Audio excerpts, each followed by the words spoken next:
As many of you know, when you're doing infertility treatments, in particular IVF, one of the things that you need is progesterone. So whether you're doing a natural cycle or a stimulated cycle, there's always some amount of progesterone that's necessary. And there are loads and loads of studies that have supported the fact that you need at least some extra progesterone to achieve success. In particular, in cycles where there is suppression first, there may not be any natural progesterone, and therefore there has to be some that you add into the cycle in order to get a successful outcome. So one of the things that people have constantly gone back and forth on is whether or not doing injectable progesterone, which is pretty much like the standard in North America, or at least in the United States, is equivalent to doing the progesterone in vaginal suppositories. So there's kind of three routes of progesterone. You can do an injectable progesterone, you can do a vaginal progesterone, or you can do oral progesterone. So let's dispense with the easy part first, okay? Oral progesterone is by and large not a good option for people unless you have an inability or an allergy to the injectable or the vaginal, because bioavailability of ingested progesterone is poor, and there are actually studies that show lower success rates with the oral progesterones. The other two options, the vaginal and the injectable. So the injectable is always progesterone in some kind of oil. And then the vaginal, the main three, well, there's four. So there's crinone, there's prometrium, there's endometrine, and then there's the custom compounded suppositories. So this study said, let's take a look at three different regimens. Let's look at patients using daily injectable progesterone, patients looking at daily vaginal progesterone, and then a mix where they did vaginal progesterone every day, but then they added in injectable progesterone once every 3 days.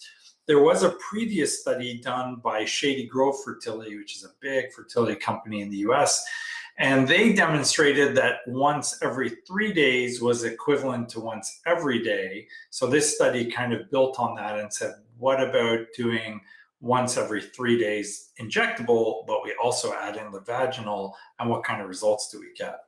So interesting study. It was done in the US and at Shady Grove, actually. So it's an extension of the study they had done before. And what they did was they took 1,346 candidates, 142 of whom decided to not enter into the study, and 22 decided to delay their embryo transfer cycle, and then 57 met exclusion criteria, and I'll go through the exclusion criteria because they're pretty strict. And then that left them with 1,125 patients. So what did they do? They ran a randomized controlled trial. Now, this is literally the hardest thing to do in all of infertility, because it's very hard to convince people to accept blindly going into a group that they may not want to be into. So if you say to anybody in the infertility world, I can give you injectable progesterone and vaginal progesterone, or I can give you just vaginal or just injectable, pretty much everybody's going to probably opt for two, just based on the fact that they think two is better than one. And so this was a really difficult thing to do. And in general, in the infertility world, running any kind of randomized controlled trial is difficult to recruit patients for. So it's very impressive numbers that they actually ended up with 1,125 patients to randomize.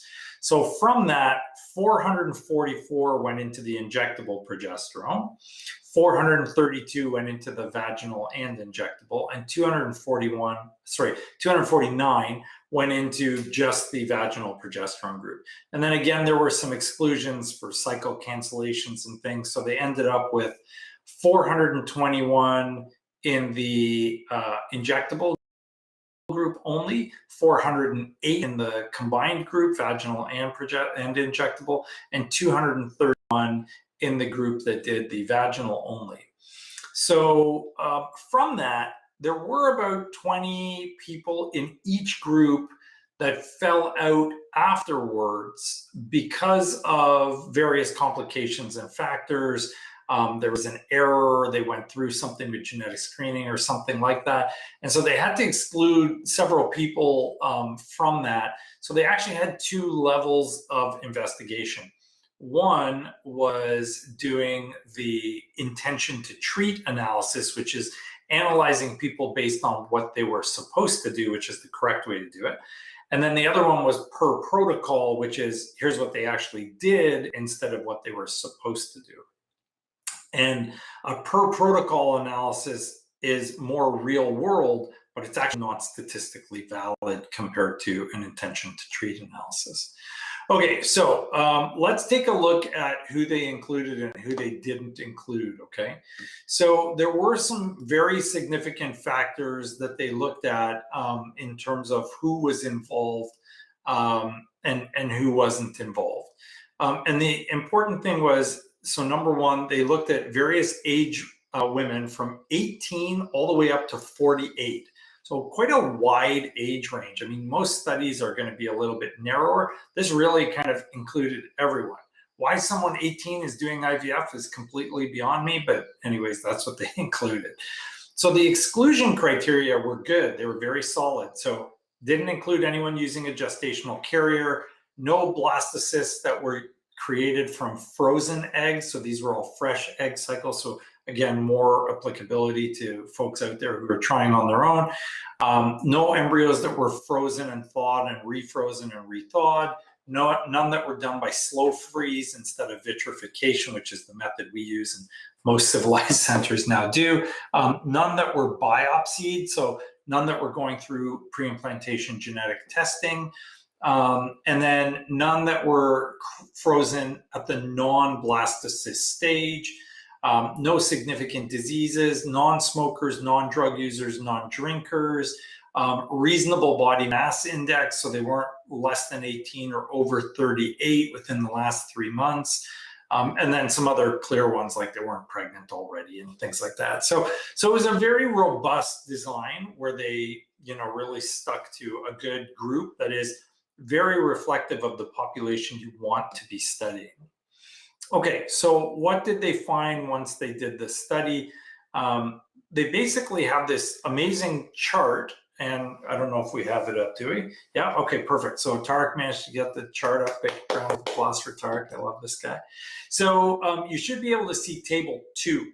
Okay, so in table 2, you can see positive HCG, biochemical loss, which means you had a chemical beta HCG level, but then it dwindled back down. Clinical pregnancy rate per transfer, which is seeing a fetal heartbeat, clinical loss, which means a loss after you've seen a fetal heartbeat or a pregnancy, and then total pregnancy loss, which is obviously a combination of those two, and then the live birth rate. Okay, so we're going to stick with the side that's on my left, you're probably right, and that's the intention to treat analysis.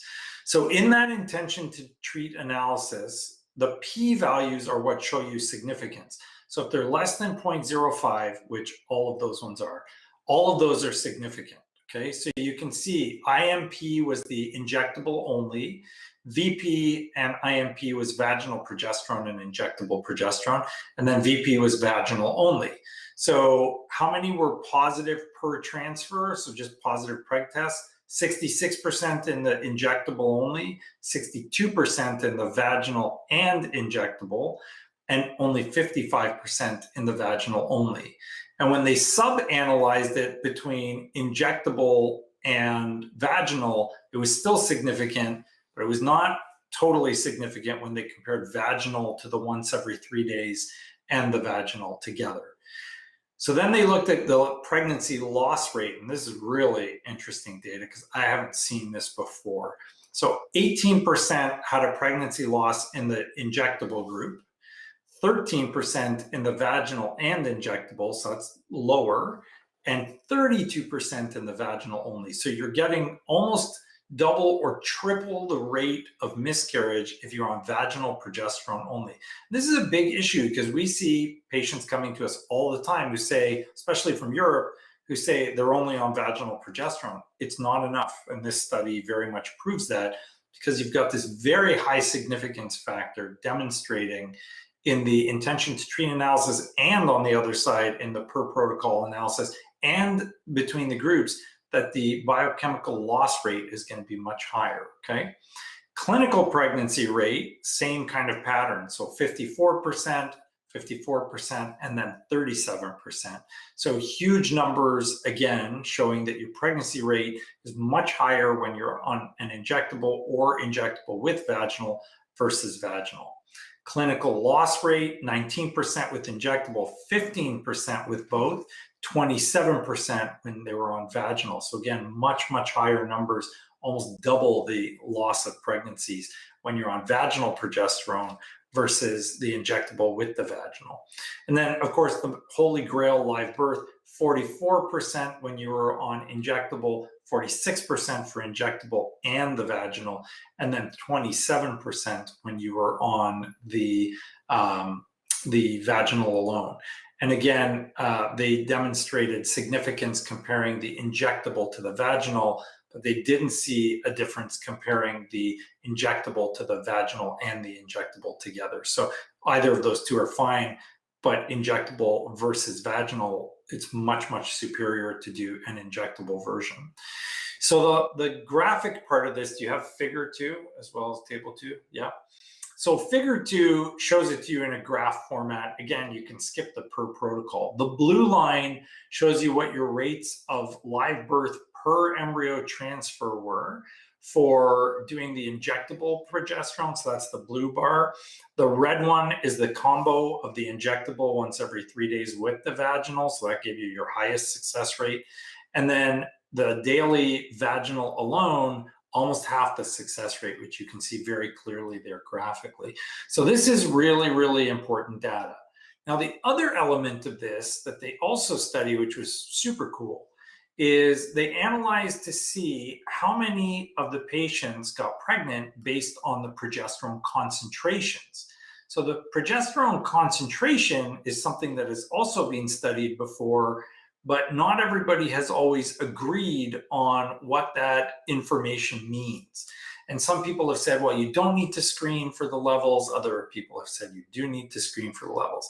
So these guys showed that when your progesterone concentration, when they looked at their overall population, was higher than 9 nanograms per milliliter, which is roughly, I think, around 30 to 40 picomoles per liter, is they got the highest rate, which was 48% per embryo transfer live birth when the progesterone level was higher.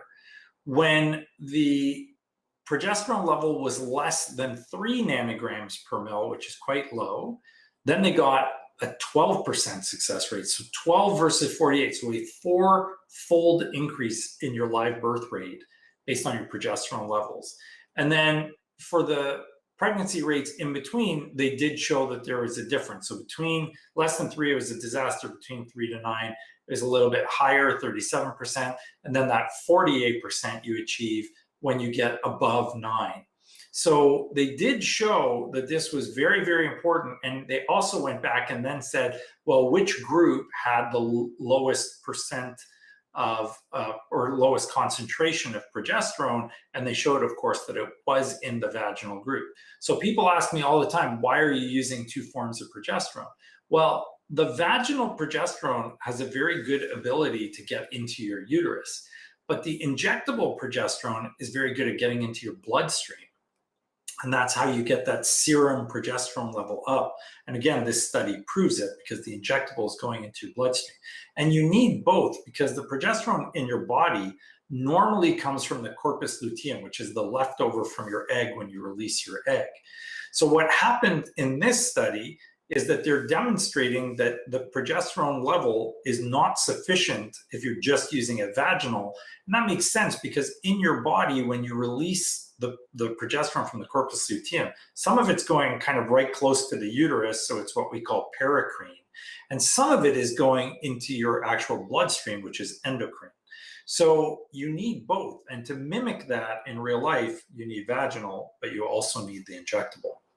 So People always ask which form of progesterone is best. There is no question that using both gives you at least as good a result as doing injectable alone.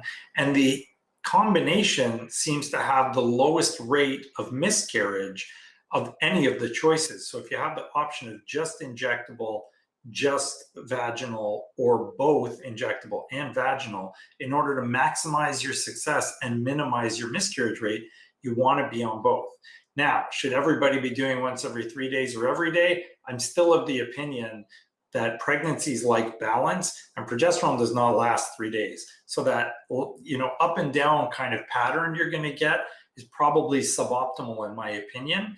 And so I actually still recommend our patients do it every day plus the vaginal. And with that, we're getting incredibly high success rates.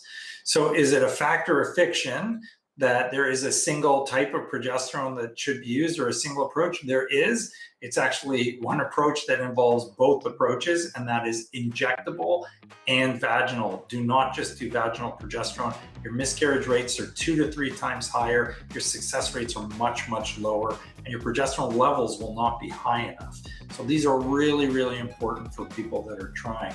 And we have, sometimes got patients that can't tolerate the injectable progesterone. That's a different situation. You got to make the best of it. But for anybody that can or has a choice in what they're doing, make sure you're on both. That's really huge. So thank you for joining us for the review portion of Fertility Factor Fiction. We will be back again next week on Tuesday with another exciting topic, and we will present that to you soon. And in the meantime, we're going to start taking questions now. So I will grab my coffee, and I'm sure there's a lineup of questions as usual, right?